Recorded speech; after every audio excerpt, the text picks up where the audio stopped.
Hello everyone, welcome to life study. Indian penal code के इस 10वें वीडियो में आज हम सेक्शन 107 से और 120 पर आधारित यूथ कंपटीशन टाइम्स की बुक्स से कुछ एमसीक्यूज को देखेंगे। ये इसका वीडियो क्रमांक 10 है जो कि अमेंडमेंट के प्रश्नों पर आधारित है। इस पुस्तक का पीडीएफ आप टेलीग्राम चैनल लाइफ स्टडी से प्राप्त कर सकते हैं। साथ ही टेस्ट सीरीज के लिए आप हमारी वेबसाइट www.elifestudy.com को भी विजिट कर सकते हैं। इस वेबसाइट पर 42 रुपये पर मंथ के हिसाब से टेस्ट सीरीज उपलब्ध है, जहां के आपको पूरे वर्ष में 36 टेस्ट दिए जाएंगे, जिसमें 1000 से ज्यादा आपको प्रश्न मिलेंगे। वेबसाइट पर बिहार सिविल जज के जीएस एवं लॉ दोनों की टेस्ट सीरीज उपलब्ध है। आप इस टेस्ट सीरीज को ज्वाइन कर सकते हैं। सो फ्रेंड्स, आप अगर चैनल को पहली बार विजिट करें तो आप चैनल को सब्सक्राइब कर लें तथा उसके पास बने बेल आइकन बटन को प्रेस कर लें, जिससे कि सभी वीडियोज का नोटिफिकेशन आपको मिल सके। इस बुक में टोटल 25 चैप्टर हैं और मैं लगभग 10 चैप्टरों का पीडीएफ टेलीग्राम चैनल ला स्टडी पर अपलोड कर चुका हूं, जहां से आप उसे डाउनलोड कर सकते हैं। प्रारंभ करते हैं दुष्प्रेरण के विषय में। अमेंडमेंट सेक्शन 107 से और 120 पर आधारित ये प्रश्न है। पहला है कि निम्नलिखित में से कौन सा षड्यंत्र के द्वारा दुष्प्रेरण करने के लिए आवश्यक नहीं है। पहला है कि दो या अधिक व्यक्तियों के मध्य षड्यंत्र, ये आवश्यक है कि दो या अधिक व्यक्तियों के बीच यदि षड्यंत्र होता है तो वो अमेंडमेंट का आवश्यक तत्व बनता है। दूसरा है कि षड्यंत्र के अनुसरण में कोई भी कार्य अवैध कार्यलोप किया गया हो, षड्यंत्र के अनुसरण में कोई कार्य किया गया हो या कोई अवैध कार्यलोप किया गया हो, अर्थात कार्य का किया जाना या कार्य का न किया जाना। तीसरा है कि ऐसा कार्य या कार्यलोप के षड्यंत्र के अनुसरण में कार्य के करने के उद्देश्य से हो, अर्थात ऐसा कार्य या कार्य का लोप आपके द्वारा कार्य किया जाता है या कार्य का लोप किया जाता है वो षड्यंत्र के अनुसरण में, तो ऐसे कार्य को या कार्य के लोप को आपके द्वारा षड्यंत्र के अनुसरण में करने का कोई उद्देश्य रहा हो। तीसरा है कि दुष्प्रेरक उस अपराध को कारित करने वाले व्यक्ति के साथ मिलकर के उस अपराध की योजना बनाए। ये गलत है कि दुष्प्रेरक उस अपराध को कारित करने वाले व्यक्ति के साथ मिलकर के अपराध की योजना बनाए। ये अमेंडमेंट के आवश्यक तत्वों में नहीं आता है। अमेंडमेंट के तत्व यहाँ दिए हुए हैं कि षड्यंत्र के द्वारा दुष्प्रेरण गठित करने के लिए निम्न बातें आवश्यक होती हैं। पहला है दो या अधिक व्यक्तियों के बीच में षड्यंत्र। दूसरा है एक कार्य या अवैध लोप कार्य किया गया हो या कार्य का लोप किया गया हो, उस षड्यंत्र के परिणाम स्वरूप कारित हुआ हो। जो आपने षड्यंत्र किया है उसके द्वारा ऐसा कार्य हुआ हो या कार्य नहीं हुआ हो। ऐसा कार्य या अवैध लोप उस षड्यंत्रित वस्तु को पूर्ण करने में कारित हुआ हो, तो ऐसा कार्य या अवैध लोप उस जिसके संबंध में आपने षड्यंत्र किया है उसे पूर्ण करने में ऐसा कार्य कारित हुआ हो। तो तीनों ही ये इसके बिंदु बनते हैं। चौथा बिंदु इसका नहीं बनता है कि दुष्प्रेरक उस अपराध को कारित करने वाले व्यक्ति के साथ मिलकर के उस अपराध की योजना बनाए। प्रश्न क्रमांक 2 है कि दुष्प्रेरण के अपराध में सम्मिलित है। पहला है सहायता करना, षड्यंत्र करना, उकसाना और उपरोक्त सभी। तो देखिए, दुष्प्रेरण के जो आवश्यक 3 जो तत्व बताए गए हैं उनमें सहायता के द्वारा, षड्यंत्र के द्वारा तथा उकसाने के द्वारा तीनों तरीकों से दुष्प्रेरण हो सकता है। तो सही आंसर यहाँ पर इसका डी है। धारा 107 में दुष्प्रेरण को परिभाषित करते हुए ये प्रावधान किया गया है कि दुष्प्रेरण का अपराध निम्नलिखित प्रकार से कारित किया जा सकता है: उकसाने के द्वारा, षड्यंत्र के द्वारा और सहायता के द्वारा। तीनों ही तरीके इसके होते हैं जिनके द्वारा दुष्प्रेरण किया जा सकता है।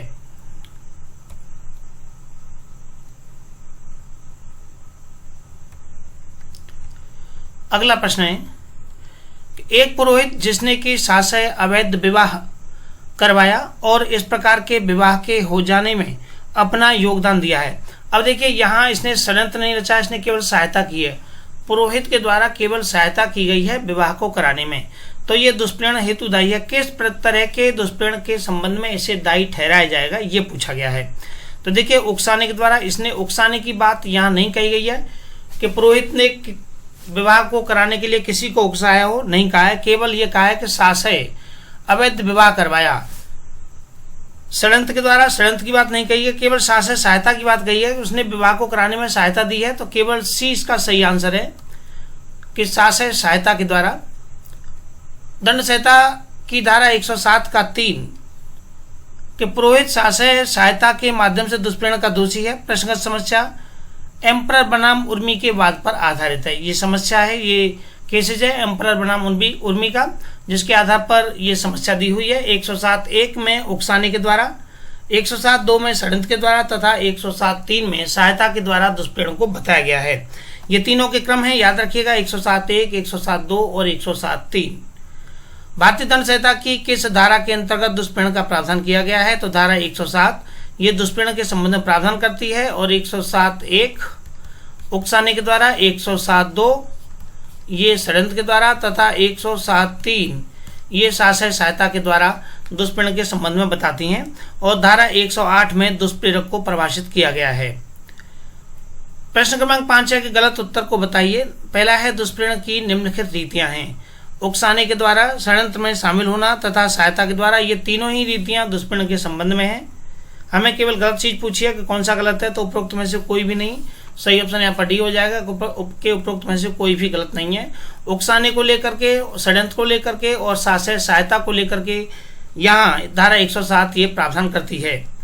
प्रश्न क्रमांक 6 है कि भारतीय दंड संहिता में निम्नलिखित में से कौन से दुष्प्रेरण का तरीका या प्रकार नहीं है? कौन सा तरीका या प्रकार है जो कि दुष्प्रेरण में शामिल नहीं है? प्रश्न क्रमांक 6 में ये पूछा गया है। 3 तरह के तरीके मैंने आपको बताए हैं, सहायता द्वारा, उकसाने द्वारा और षड्यंत्र के द्वारा। बी, सी, डी ये तीनों करेक्ट हैं, और प्रयत्न के द्वारा जो पहला है अटेम्प्ट, ये इसमें शामिल नहीं है। तो सही ऑप्शन यहाँ पर इसका ए हो जाएगा। अटेम्प्ट जो है, ये प्रयत्न इनके तरीकों में शामिल नहीं है।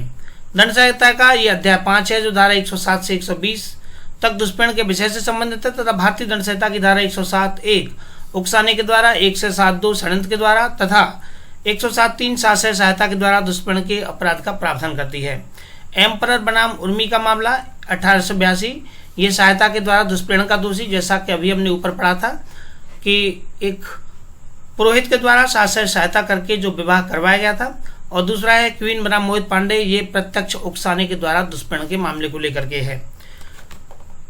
प्रश्न क्रमांक 7 है कि एक व्यक्ति स्वयं कोई अपराध कारित नहीं करता है, वह अन्य व्यक्तियों की मदद या सहायता करता है। देखिए, अपराध कारित नहीं करता है लेकिन वो सहायता कर रहा है, सहायता के द्वारा दुष्प्रेरण, तो वह दोषी होगा। दुष्प्रेरण का, षड्यंत्र का, उद्दीपन का तथा इनमें से कोई नहीं, तो वो दुष्प्रेरण का दोषी होगा, क्योंकि उसके द्वारा सहायता के द्वारा दुष्प्रेरण किया जा रहा है, तो वो दुष्प्रेरण का दोषी होगा। धारा 107 में दुष्प्रेरण को परिभाषित किया गया है। दुष्प्रेरण का अपराध उकसाने द्वारा, साशय सहायता के द्वारा तथा षड्यंत्र के द्वारा सम्मिलित होकर के किया जा सकता है। एक व्यक्ति का स्वयं कोई अपराध न करते हुए भी अन्य की सहायता किया जाना 107(3) के अंतर्गत साशय सहायता के द्वारा दुष्प्रेरण के अपराध का दोषी होना उस व्यक्ति को बताता है। सहायता के द्वारा दुष्प्रेरण अवैध लोभ के द्वारा सहायता, कार्य के द्वारा सहायता एवं सुविधा प्रदान करके सहायता किया जाना कारित किया जा सकता है। प्रश्न क्रमांक 8 है कि भारतीय दंड संहिता के अंतर्गत निम्न में से दुष्प्रेरण का कौन सा तरीका नहीं है? तो प्रयत्न यहाँ तरीका नहीं है, सहायता, उकसाना एवं षड्यंत्र ये तीनों ही इसके तरीके हैं।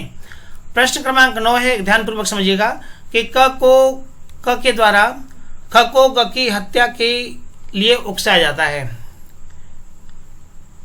क अर्थात ए के द्वारा बी को सी का मर्डर करना है, तो मैं इसको खत्म करना है, इसके लिए इसको उकसाता है कौन? बी उकसाता है ए बी को उकसाता है कि वो सी का मर्डर कर दे। ऐसा करने से इनकार कर देता है, ये बी ऐसा करने से इनकार कर देता है। तो पूछा गया है कि क्या जो ए है या जो क है वो किसके लिए दोषी होगा? क्योंकि हत्या करने के लिए उकसा रहा है, तो हत्या के दुष्प्रेरण के लिए दोषी होगा। पहला लिखा हुआ कोई अपराध नहीं, गलत हो जाएगा। हत्या कारित करने के लिए दुष्प्रेरण, यहाँ इसके द्वारा हत्या कारित किए जाने का ही कार्य किया जा रहा है कि उसकी हत्या कर दो आप, उससे कहा गया है, लेकिन वो नहीं करता है, लेकिन उसके द्वारा कहा तो गया है यहाँ पर। तीसरा है आपराधिक षड्यंत्र और चौथा है आपराधिक मानववध, जो कि हत्या की कोटि में नहीं आता। आपराधिक षड्यंत्र की श्रेणी यहाँ नहीं बनती है, आपराधिक मानववध नहीं बनेगा क्योंकि यहाँ हत्या नहीं हुई है। केवल एक उकसाने द्वारा की धारा जो 108 है, जो कि दुष्प्रेरक को प्रावधानित करती है कि दृष्टांत क पर आधारित है। प्रस्तुत समस्या में क हत्या करने के लिए ख के दुष्प्रेरण का दोषी होगा, ये हत्या के दुष्प्रेरण का दोषी होगा। यहाँ पर क सही ऑप्शन यहाँ पर इसका बी होगा। प्रश्न क्रमांक 10 है कि भारतीय दंड संहिता के अंतर्गत निम्न में से कौन सा कथन विधि की सही स्थिति को दर्शाता है? दिया हुआ है कि दुष्प्रेरण गठित करने के लिए दुष्प्रेरित किया गया कृत्य किया जाना आवश्यक है। दूसरा है यह आवश्यक नहीं है कि दुष्प्रेरित कृत्य किया जाए। तीसरा है कि यह आवश्यक है कि दुष्प्रेरित व्यक्ति वही आशय और ज्ञान रखता हो जो कि दुष्प्रेरक रखता है। और चौथा है इनमें से कोई नहीं। इसका सही ऑप्शन बी है कि ये आवश्यक नहीं है कि दुष्प्रेरित जो कृत्य है वो किया जाए। ये जैसे अभी हमने ऊपर की समस्या में पढ़ा कि वो कोई किसी को उकसाता है, वो उसका कार्य नहीं करता है, लेकिन इसके अपराध को गठित करने के लिए, दुष्प्रेरण को गठित करने के लिए आवश्यक नहीं है कि दुष्प्रेरित कृत्य किया ही जाए। जब हो जाए उसके बाद ही यह अपराध बने, ऐसा नहीं है। होने से पहले भी यह अपराध बन सकता है। तो यह आवश्यक नहीं है कि दुष्प्रेरित कृत्य किया ही जाए। सही ऑप्शन यहाँ पर इसका बी है। भारतीय दंड संहिता 1860 की धारा 108 के स्पष्टीकरण 2 में ये उपबंध है कि दुष्प्रेरण गठित करने के लिए ये आवश्यक नहीं है कि दुष्प्रेरित कृत्य किया ही जाए। प्रश्न क्रमांक 11 है कि निम्न में से कौन सा कथन सही है। पहला है कि दुष्प्रेरक का दायित्व मुख्य अपराधी के दायित्व पर आधारित है। दूसरा है कि दुष्प्रेरक निर्दोष हो तो मुख्य अपराधी भी दोषी नहीं होगा। तीसरा है कि दुष्प्रेरक और मुख्य अपराधी अलग अलग अपराध के लिए अलग अलग दोषी हो सकते हैं। और चौथा है कि मुख्य अपराधी की वही आपराधिक मनस्थिति होनी चाहिए जो कि दुष्प्रेरक की है। तो देखिए, पहला ऑप्शन जो दिया हुआ है कि दुष्प्रेरक का दायित्व मुख्य अपराधी के दायित्व पर आधारित है, ये गलत है। कि मुख्य अपराधी जो अपराध करने वाला है और जो दुष्प्रेरक है, उन दोनों के उसका दायित्व या दुष्प्रेरक का दायित्व वो मुख्य अपराधी के दायित्व पर निर्भर करे या आधारित हो, ऐसा नहीं है।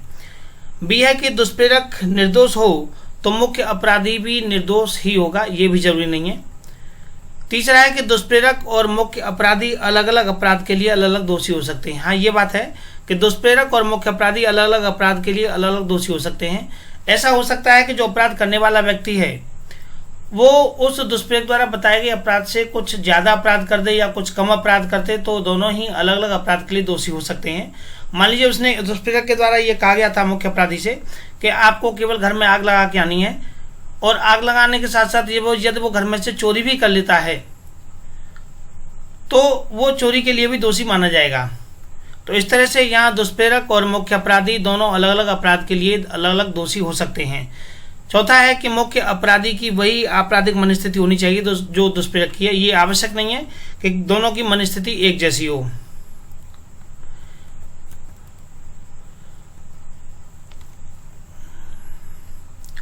इस प्रश्न की व्याख्या बताती है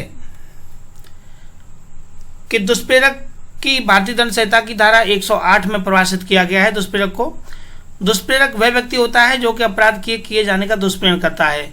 जो अपराध के किए जाने का दुष्प्रेरण करता है, जो अपराध की योजना बनाता है, उस व्यक्ति को हम दुष्प्रेरक कहते हैं। धारा 108 के स्पष्टीकरण के अनुसार दुष्प्रेरक और मुख्य अपराधी अलग अलग अपराध के लिए दोषी हो सकते हैं, क्योंकि दुष्प्रेरण का अपराध गठित होने के लिए यह आवश्यक है कि दुष्प्रेरित कार्य किया जाए या अपराध गठित करने के लिए अपेक्षित प्रभाव कारित हो।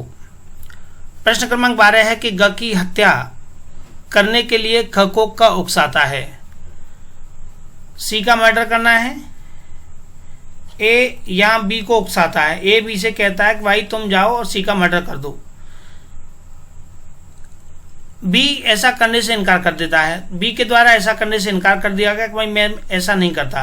तो ए किसके लिए दोषी होगा? क्योंकि हत्या करने के लिए ये दुष्प्रेरित कर रहा है, तो हत्या के लिए दोषी होगा।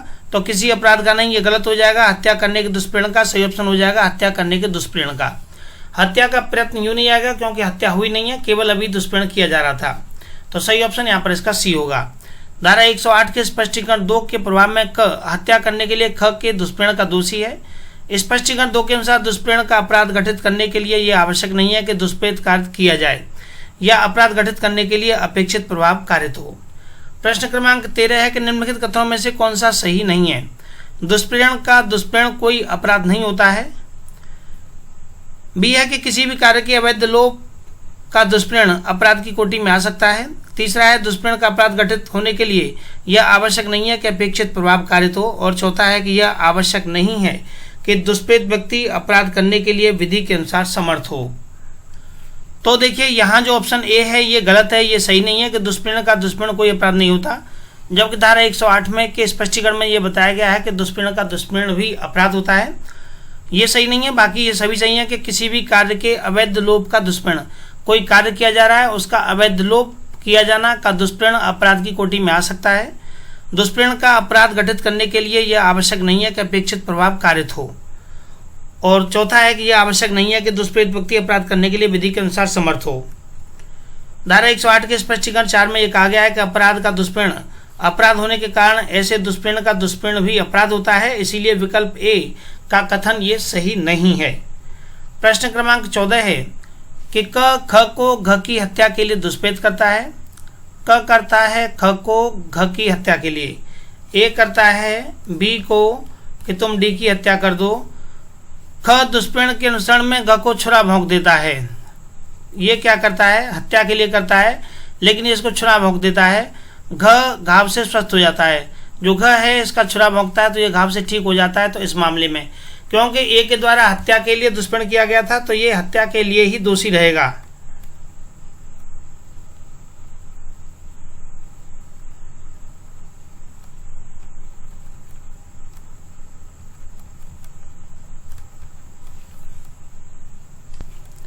ऑप्शन क्रमांक ए है कि क घ की हत्या के दुष्प्रेरण के लिए उत्तरदायी है। ये सही है कि क घ की हत्या के दुष्प्रेरण के लिए उत्तरदायी है। क घ की हत्या के प्रयास के दुष्प्रेरण के लिए उत्तरदायी है। क घ का घाव करने के दुष्प्रेरण के लिए उत्तरदायी है तथा क किसी भी अपराध के लिए उत्तरदायी नहीं है। यहाँ क्योंकि इसके द्वारा हत्या के लिए ही कहा गया था और वो छुरा भोंकता भी है, वो छुरा भोंका जा रहा है, वो हत्या के ही एवज में भोंका जा रहा है, लेकिन वो ठीक हो जाता है, वो बात अलग है। तो वो हत्या करने के दुष्प्रेरण का ही दोषी है। उक्त समस्या भारतीय दंड संहिता की धारा 108 के स्पष्टीकरण 2 के दृष्टांत ख पर आधारित है। क घ की हत्या के दुष्प्रेरण के लिए उत्तरदायी होगा। प्रश्न क्रमांक 15 है कि ए सी की हत्या करने के लिए बी को उकसाता है, वो वैसा करने से इनकार कर देता है तो ए दोषी होगा। तो ए दोषी होगा हत्या करने के लिए बी को दुष्प्रेरित करने का। सही ऑप्शन यहाँ पर बी।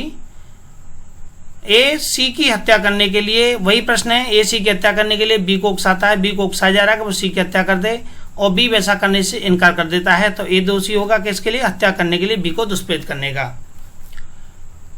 धारा 108 के स्पष्टीकरण के अनुसार दुष्प्रेरण के का अपराध गठित करने के लिए यह आवश्यक नहीं है कि दुष्प्रेरित कार्य किया जाए या अपराध गठित करने के लिए अपेक्षित प्रभाव कारित हो।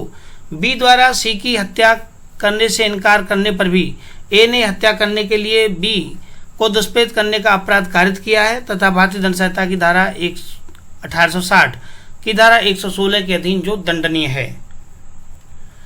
प्रश्न क्रमांक 16 है कि ग की हत्या करने के लिए ख को क उकसाता है।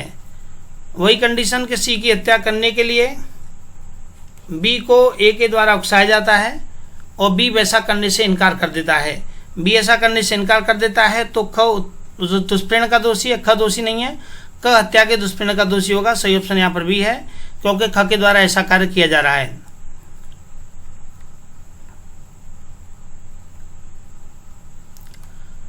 प्रश्न क्रमांक 17 है कि भारतीय दंड संहिता 1860 के अंतर्गत दुष्प्रेरण का अपराध गठित करने हेतु कौन सा तत्व आवश्यक नहीं है। षड्यंत्र आवश्यक, साहस सहायता और उकसाना तीनों आवश्यक हैं और दुष्प्रेरित कार्य का किया जाना हो ये आवश्यक नहीं है।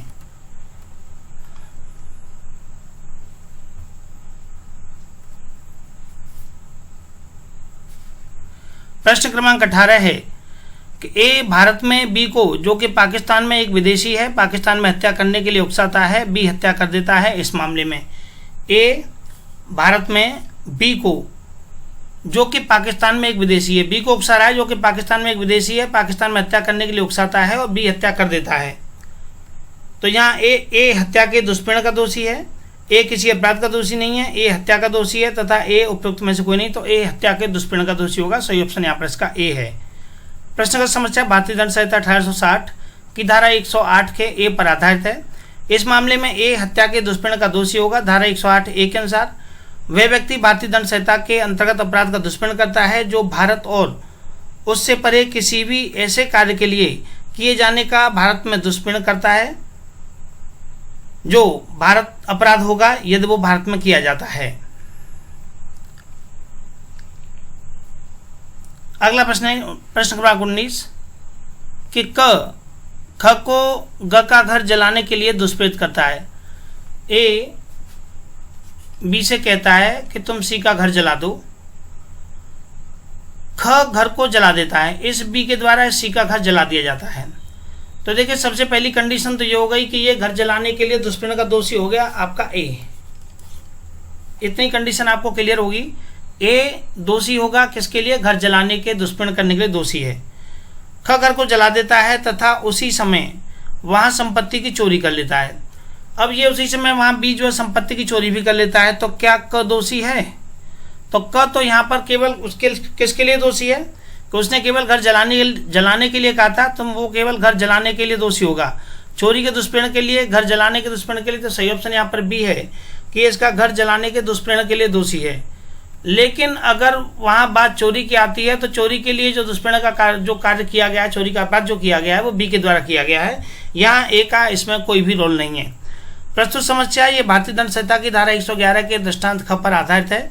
इस धारा के अनुसार जब एक कार्य का दुष्प्रेरण किया जाता है परंतु उससे भिन्न कार्य किया जाता है, तब दुष्प्रेरक उस भिन्न कार्य के लिए भी उत्तरदायी होगा, परंतु वह तब किया गया जबकि भिन्न कार्य दुष्प्रेरण का अधिसंभाव्य परिणाम था। परंतु यदि किया गया भिन्न कार्य दुष्प्रेरण का अधिसंभाव्य परिणाम नहीं है तो उस कार्य के लिए दुष्प्रेरक दोषी नहीं होगा। अगर अधिसंभाव्यता यह है कि मान लीजिए किसी व्यक्ति को कि मात्र घायल करने के लिए कहा है या चोट पहुंचाने के लिए कहा है और वो मर जाता है, तो वो अधिसंभाव्यता हो गई। उसने कहा केवल तुम्हें एक उस घर के केवल पलंग में आग लगा के आनी है या एक कमरे में आग लगा के आनी है, और एक कमरे में आग लगाने के कारण वो अधिसंभाव्यता यह है कि पूरा घर जल जाता है। तो वो एक कमरे के लिए आग लगाना या उस पूरे घर में आग लगाना, तो ये अधिसंभाव्यता बन जाती है। अब यहाँ जब उसने जो अपराध दूसरा बनता है, अपराध बनता है केवल चोरी का, तो इसको चोरी के लिए दोषी नहीं ठहराया जाएगा। एक को चोरी के लिए दोषी रहेगा केवल बी, जिसने एक ऐसा कार्य वहां पर उस समय किया है। प्रश्न क्रमांक 20 है कि शक को पीटने के लिए ब को उकसाता है, तत्पश्चात उस स्थान पर स्वयं पहुंच जाता है। शक को पीटना है, ब को उकसा रहा है, बाद में उस स्थान पर स्वयं पहुंच जाता है जहां पर कि ब शक को पीट रहा था। तो दुष्प्रेरक की उपस्थिति को लेकर के धारा 114 प्रावधान करती है। सही ऑप्शन यहाँ पर इसका सी हो जाएगा। धारा 114 के अंतर्गत दोषी होगा कार्य या अपराध कारित करते समय दुष्प्रेरक घटना स्थल पर अगर स्वयं उपस्थित होता है, भले ही कोई अन्य व्यक्ति वास्तविक अपराध कारित करता हो, तो दुष्प्रेरक धारा 114 के अंतर्गत दंडनीय होगा। प्रश्न क्रमांक 121 है कि जेड की हत्या के आशय से ब जिसकी आयु 7 वर्ष से कम है, ए को समझिएगा थोड़ा, यहाँ ये मिस्टेक है थोड़ी सी। ए जेड की हत्या के आशय से, इंग्लिश में भी आप देख लें, ए जेड की हत्या के आशय से बी को जिसकी आयु 7 वर्ष से कम है। अब 7 वर्ष से कम आयु के बच्चे के द्वारा किया गया अपराध वो अपराध की श्रेणी में नहीं आता है। 7 वर्ष से कम है को उकसाता है, वो उसको उकसा रहा है, भाई अब बच्चा है, बच्चे से जैसा कह दोगे वैसा वो कर देगा, कि वह ऐसा कार्य करे जिससे कि जड की मृत्यु हो जाए। वो जेड को मारना चाह रहा है, ऐसा कार्य करे जिससे कि जेड की मृत्यु हो जाए। ब को उकसाने के परिणाम स्वरूप अ की अनुपस्थिति में, ब को जब उकसाया जाता है तो अब वहां पर उपस्थित नहीं है, वो ऐसा कार्य कर देता है। बच्चे से कहा गया कि तुम जब मैं उपस्थित ना हूं तब तुम ऐसा कार्य कर देना, वो ऐसा कार्य कर देता है जिससे कि जेड की मृत्यु हो जाती है। तो अ ने क्या अपराध कारित किया है? तो अ के द्वारा कौन सा? अब देखिए यहाँ पूरा कार्य जब उसकी जेड की मृत्यु हो जाती है, पूरा कार्य उसी के द्वारा रचा गया है सब कुछ, और तो जेड बी का यहाँ पर कोई रोल नहीं है, क्योंकि बी एक 7 वर्ष से छोटी आयु का 7 वर्ष से कम उम्र का बच्चा है जिसकी समझ इतनी परिपक्व नहीं है। तो यहाँ पर दोषी कौन होगा? दोषी यहाँ पर ए होगा। हमें ऑप्शन में दिया हुआ है कि कोई अपराध नहीं है क्योंकि हत्या के समय अब वहां पर उपस्थित नहीं था, गलत है। उपपत्ति पहुंचाने का साधारण अपराध कारित करता है, उपपत्ति का साधारण अपराध नहीं बनता है क्योंकि उसकी डेथ हुई है। सी है कि हत्या के प्रयत्न का अपराध कारित किया है। हत्या के प्रयत्न का कोई मतलब नहीं है, प्रयत्न नहीं, पूरी हत्या हुई है, हत्या कारित की है। तो सही ऑप्शन यहाँ पर डी है कि उसके द्वारा उसकी हत्या कारित की गई है। प्रश्न का समस्या धारा 115 के दृष्टांत पर आधारित है, जहां पर अ हत्या के लिए उपबंधित दंड से दंडनीय होगा। तो चलिए फ्रेंड्स, आज के वीडियो में इतना ही। इससे आगे के वीडियो में हम आपराधिक षड्यंत्र को लेकर के जो धारा 120 ए से और धारा 120 बी पर आधारित कुछ प्रश्न होंगे, इन्हें देखेंगे। टेस्ट सीरीज ज्वाइन करने के लिए आप हमारी वेबसाइट पर विजिट कर सकते हैं elawstudy.com। बिहार सिविल जज के लिए टेस्ट सीरीज जीएस एवं लॉ दोनों के लिए उपलब्ध है। एग्जाम हटने के कारण टेस्ट सीरीज को हम धीमे धीमे यहाँ चलाएंगे। जीएस का पेपर और लॉ का पेपर दोनों ही यहाँ आपको काफ़ी कम कीमत में उपलब्ध कराए गए हैं। फिलहाल यहाँ पर जीएस की टेस्ट सीरीज उपलब्ध है, जिसे आप पेमेंट करने के बाद में देख सकते हैं। रेगुलर लॉ मॉक टेस्ट की सीरीज के लिए आप यहाँ क्लिक कर सकते हैं और यहाँ क्लिक करने के बाद में आपको आगे यहाँ क्लिक करना होगा। इसके बाद में आप यहाँ ये टेस्ट सीरीज पेमेंट करने के बाद में खोल सकते हैं। एक यहाँ पर फ्री टेस्ट सीरीज है एविडेंस एवं सीआरपीसी की, इसके बाद में 2 टेस्ट सीरीज पेड हैं, संविधान एवं आईपीसी तथा एविडेंस की टेस्ट सीरीज ये पेड टेस्ट सीरीज हैं। अपना आकलन करने के लिए आप इन टेस्ट सीरीज को ज्वाइन कर सकते हैं। आप हमारे टेलीग्राम चैनल ला स्टडी को ज्वाइन करें, जहां पर कि वीडियोज के संबंध में तथा अन्य नोट से संबंधित जानकारियां भी उपलब्ध रहती हैं। So thank you for watching.